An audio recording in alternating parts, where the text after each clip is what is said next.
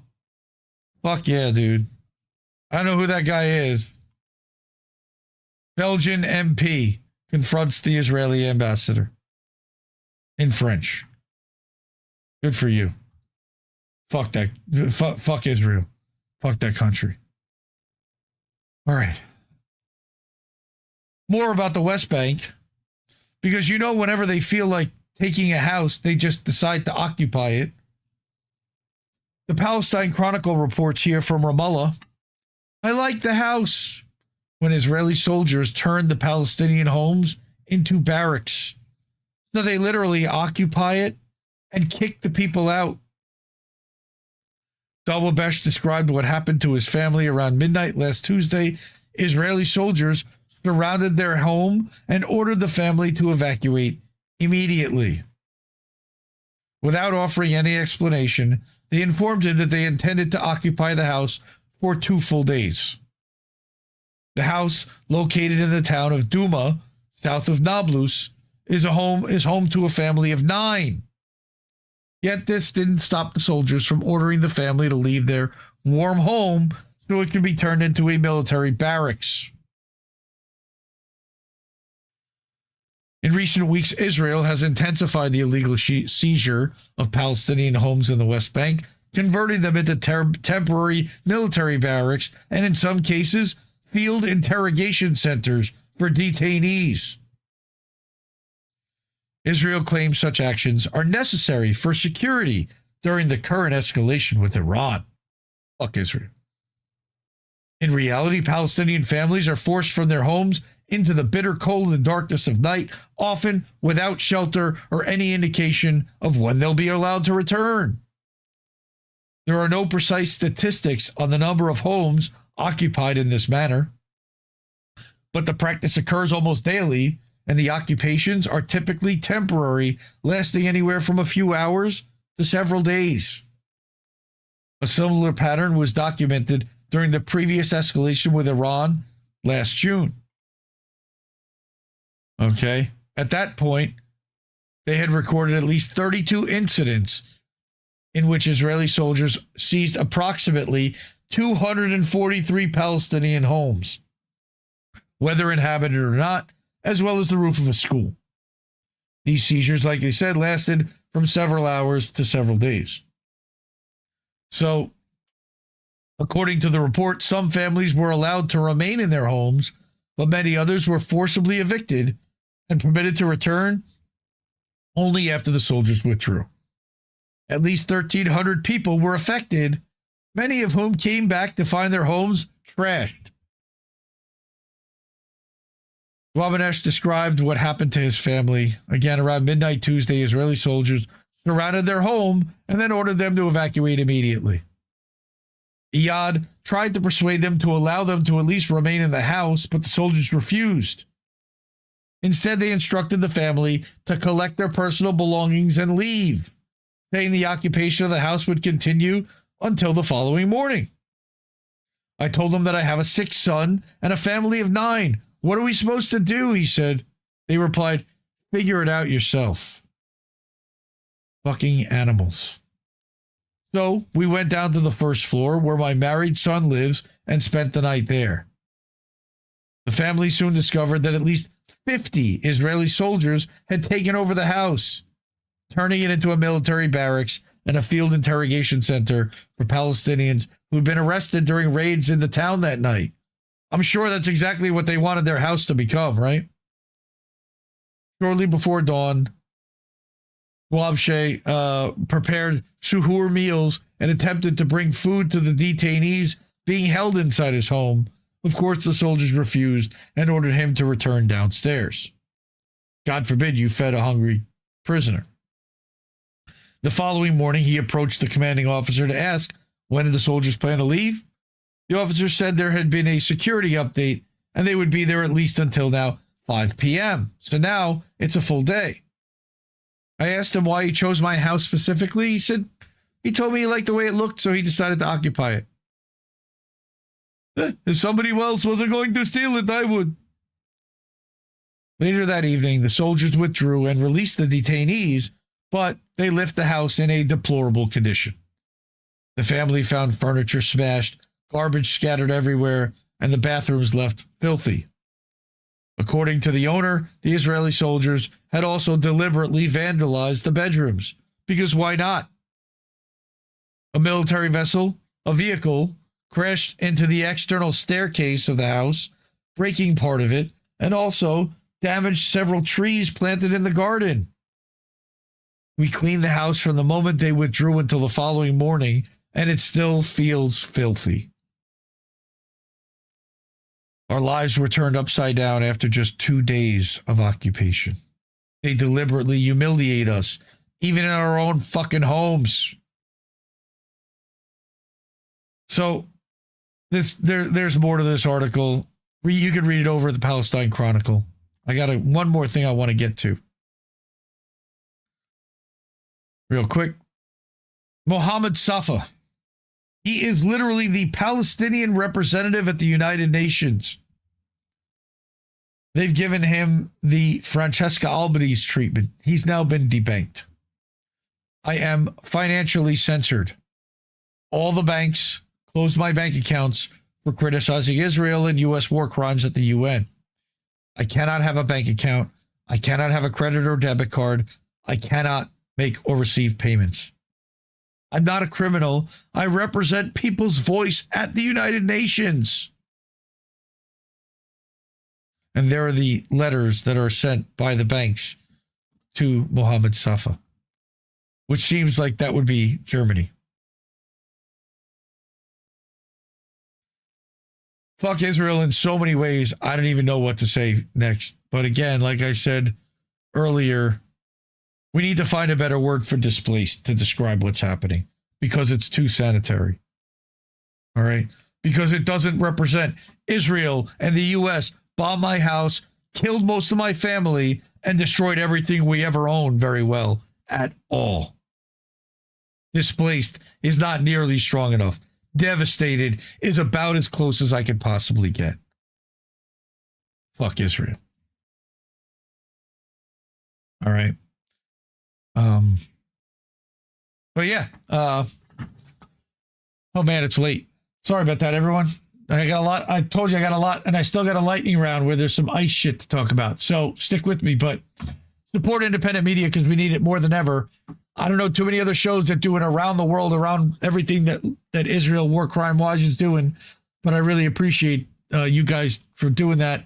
The ways to financially support and leave us a tip: Cash App, $ Indie News Network, over at ko-fi.com/Indie News Network, at paypal.me/Indie News Network.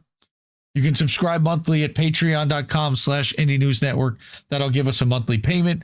Or over at indiemediatoday.com, you can subscribe monthly or annually, or over on the network over at INNnewsletter.com, because I am a co-founder of INN, Indie News Network.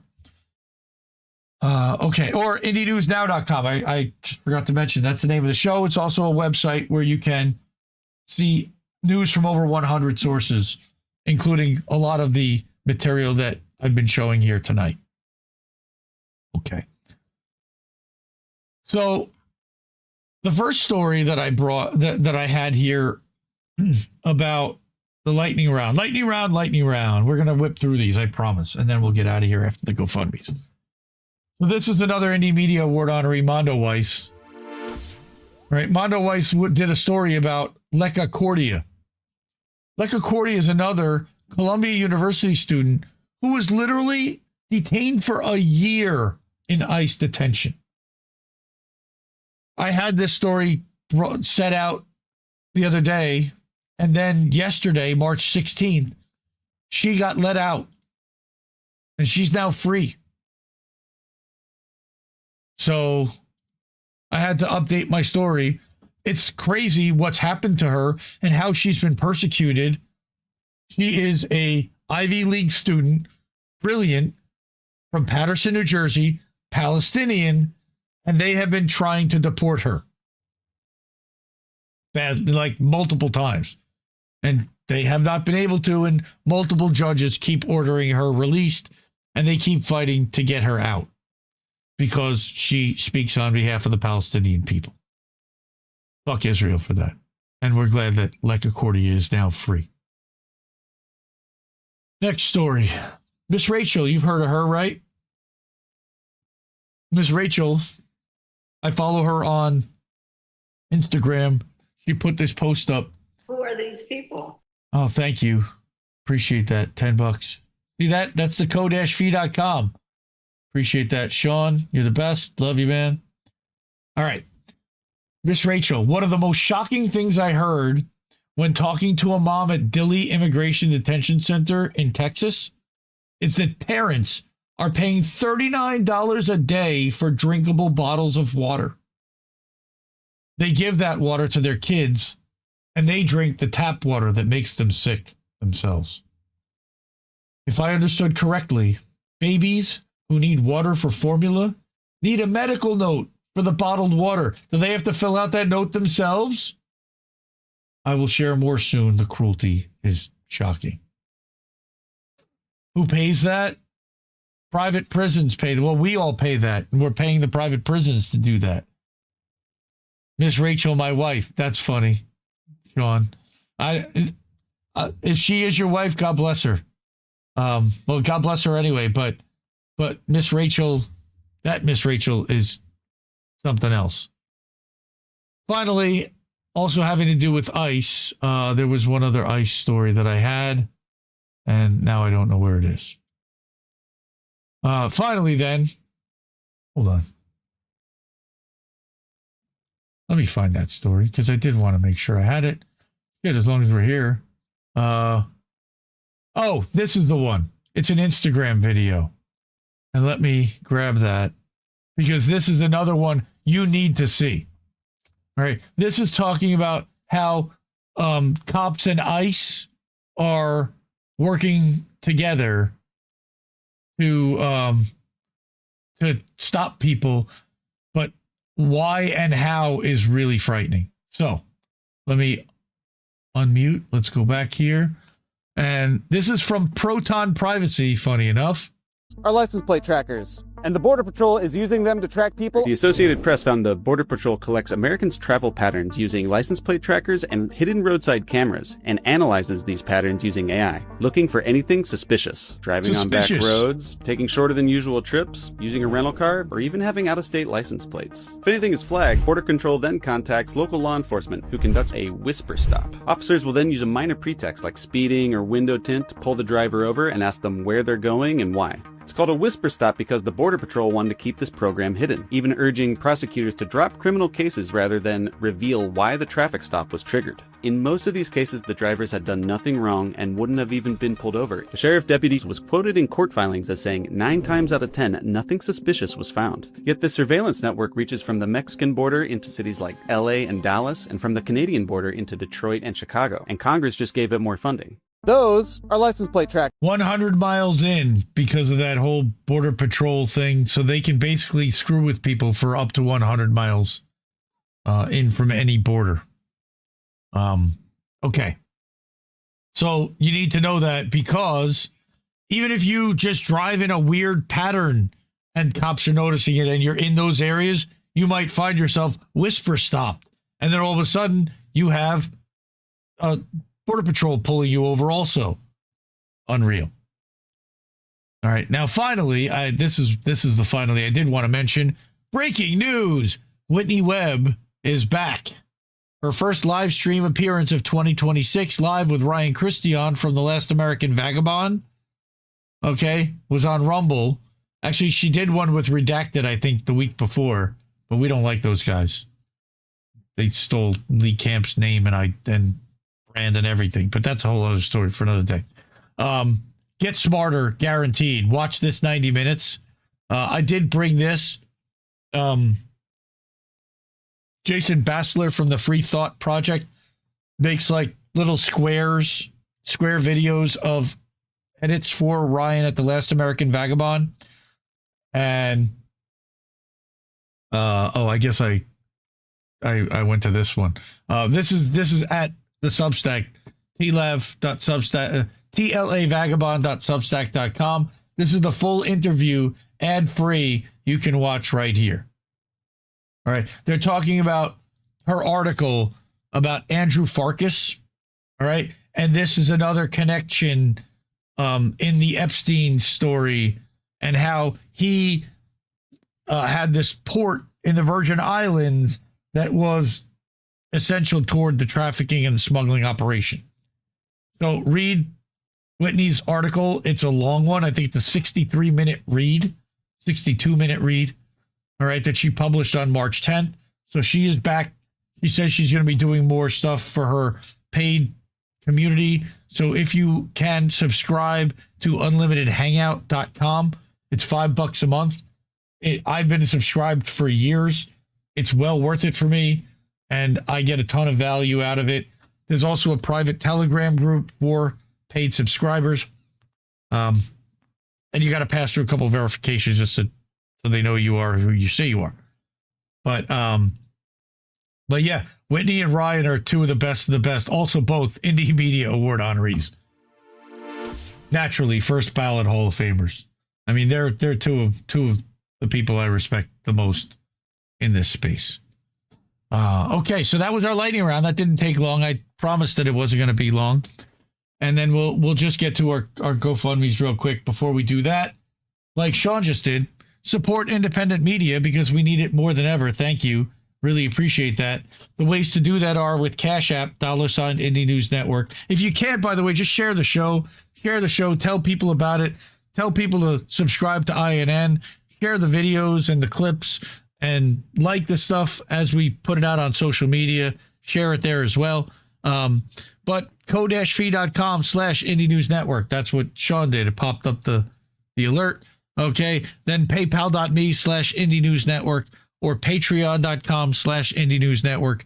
You can do it over at Substack at indiemediatoday.com or at INNnewsletter.com. You can subscribe monthly or annually at either of those places. And then we have our website, IndieNewsNow.com. That is where we host independent news.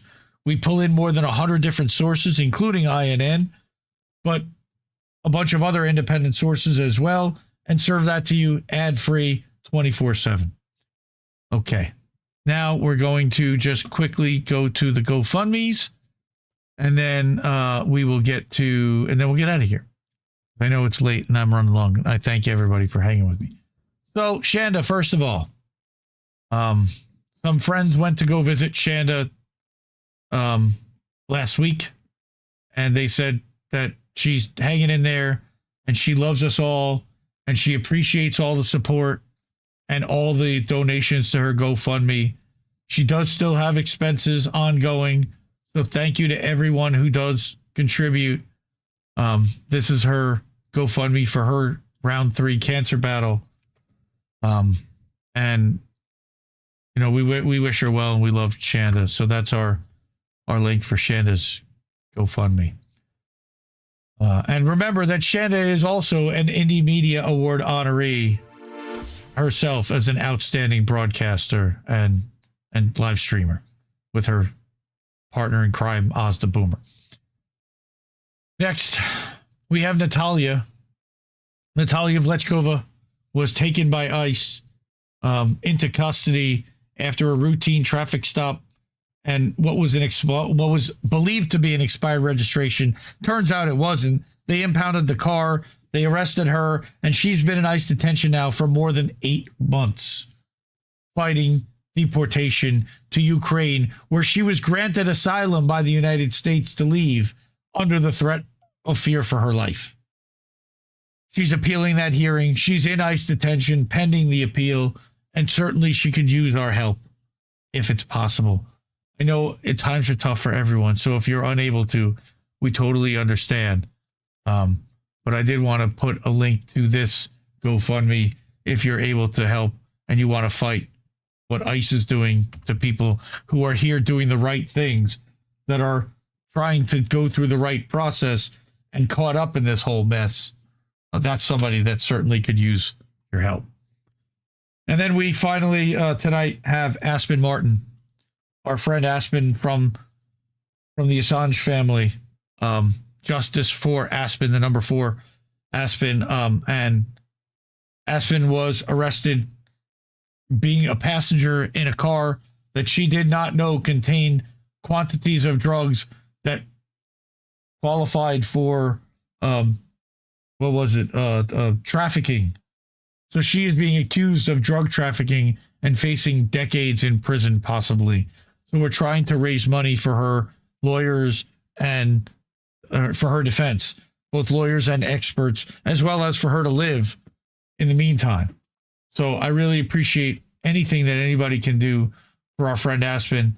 the link tree where you can find all the links is at linktr.ee/justice and the number 4 Aspen. There you can find a link to her GoFundMe.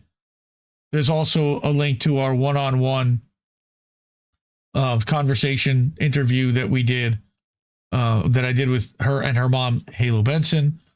There is the one-on-one interview that, I don't know which one that is. That's a shorter version. We also did a live stream fundraiser where Jesse Jet played tunes for 2.5, 3 hours. I actually have to take those recordings and break them into singles now that I'm thinking about it. And we care about Aspen very much. We love Aspen, and we're thinking about her, and we're wishing her well, and anything we can do to raise a couple bucks for her was, of course, greatly appreciated. We already got her over the $12,000 mark, thanks to Descent in Bloom, the article she wrote, the money she gave, and the exposure that she helped give to Aspen's case.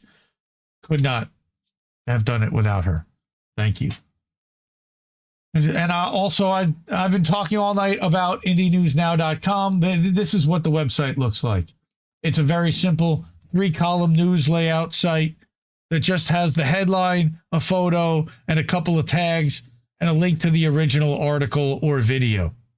And you can break it down by categories, or you can actually watch us live here or get to our merch store. And at the merch store, you click the link. This is one of the items in the merch store, a boat smashing into other boats tank top for $19 plus $3 for it being black. $23 for a tank top. Really good deal. Excellent quality. I was wearing my boat smashing into other boats t-shirt on Sunday night as we were doing boat smashing into other boats, which is funny. I saw Cowboy Kitty's in chat. How are you, brother? Any update? I don't know if I know that there was supposed to be something and then they pulled a smoke screen and there was nothing there in the end. So any information you could give us, I appreciate. That's great. If not, I understand that too, if there's nothing new. Okay.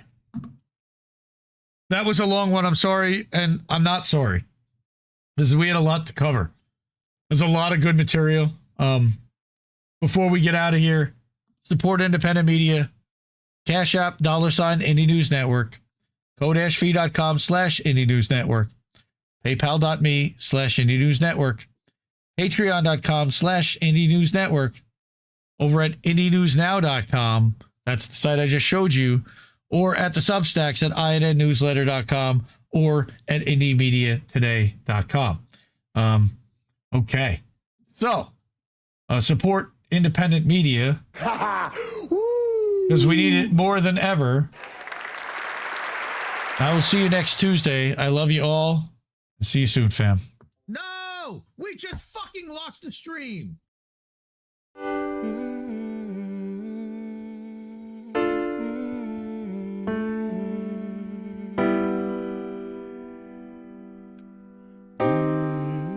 I think I liked it better being blind, when I couldn't read between the lines, and when I couldn't see the cracks in the structure that lay bare before me the whole time. I think I liked it better back when I suspended disbelief and swallowed pride. I thought I knew the difference in the red from the blue, but they both bleed us so dry. They both bleed us so dry. My favorite songs don't hit the same way. I get to the end of a 4-minute track and I'm only looking back thinking, what did they actually say? So I guess this isn't such an awful place. Is that what you want me to say? You prove it's possible to sleep for days, and I still think you're right here awake. The cost of living isn't much to make, but God, it's so hard to say. And when they told you everything was safe, were you safe?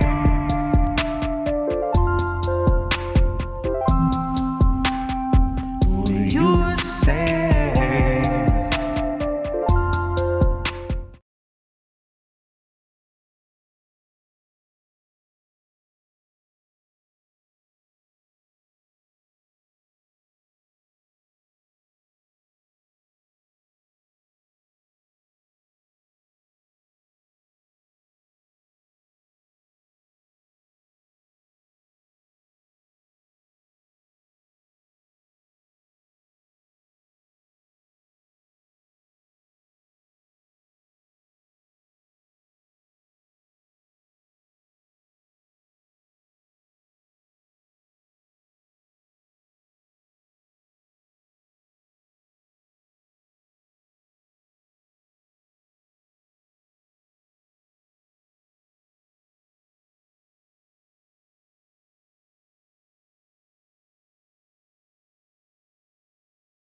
Read my lips, brand new taxes, starving all the billionaires and neutering their Visa Maxes.